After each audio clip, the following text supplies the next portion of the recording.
বুধু হইতাম না, কারণ গাছ লাগবে না হজ্জা, জি না লাগতো না।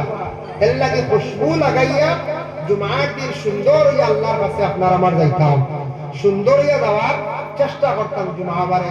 আমরা জুমার দিনও কাপড় অনেকে আমার ধারণা, আমি দেখছি প্রায় জায়গা বড় অবহেলা করে জুমাবারে এগুলা কাপড় লাগাই না, সেও লাগাই রাখে একবারে হাফ হাফ গেঞ্জি, সেও লাগাইছেন হাফ শার্ট, ফুল শার্ট বড় আছে, ফুল গেঞ্জি আছে। জুমাবারে গিয়া আপনার খনি বার করিয়া ইচ্ছাকৃত অবস্থায় নমাজ পড়িত্রা আকসর উলামা কেরামদের মত হইল মাকরুহটা দিয়ে খালি না, তো জানি শুনি এখানে মাকরুহ তনজি করতাম আপনার আমার বুঝছেননি।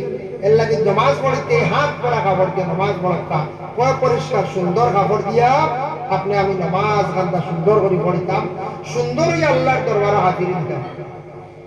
আমরা কুটুম বাড়ি যাইতে সময় সুন্দর হইয়া আমরা যাই, আমরা আত্মীয় স্বজনের বাড়িতে আমরা সুন্দর হইয়া যাই, বাজারে সুন্দর হইয়া যাই, কিন্তু নমাজ যাইতে সময় বাবা পুরাতন কাপড় লইয়া যায়। কারণ হইল কি আমরা নমাজে অবহেলা করিয়া, তাই আমরা নমাজে গুরুত্ব দিয়ার না, অবহেলা করিয়ার গতিকে আমরা পিছে পড়িয়ার, আমরা রুজির বরকত পাইয়ার না, আমরা রুজির দরাদের না, আমরা রুজির কোনো ভালো সন্তান পাইয়ার না। কারণ আমি আল্লাহর ইবাদত বন্দেগী করতে আমি খুশি মনে ভালোভাবে আমি করিয়ার না, কারণ কোন সুরত আমার খালি আমি আদায় করিয়ার, কোন সুরত জুমার আদায় করিলাই মানছে বাদ হইব। বাড়ির ছেলের বউ নয়া আইছে, জুমার যাই না উঠায় নাই, সরম বিয়ের বাড়ি যাওয়ার বন্ধেছি, হ্যাঁ কথা না, কোন সুরত আদায় করিলাই।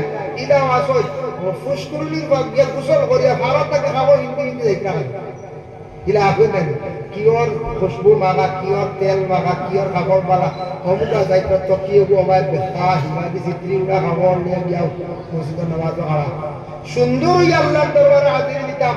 সবে খেয়াল করনা, কুটুম বাড়ি যাইতে সুন্দর হইয়া যায়, বাজারে যাইতে সুন্দর হইয়া যায়, আর আমি আল্লাহ রাজি করার উদ্দেশ্যে মসজিদে যাই, আমার কাপড় সুন্দর হইতেন না, ওই তো আল্লাহ খুশ রাজি করতে গেলে আমি সুন্দর হইয়া আল্লাহর কাছে হারাবো। এই জিনিস আমার মধ্যে আয়োজিত আমল হয়েছিল। দেখুন যদি জুম্মাবারে যদি কোনো মসজিদ বেশিরভাগ সারা পুরাতন কাপড় নিয়ে বার কিছু কুটুম যাইবা আর বিয়ের বাড়ি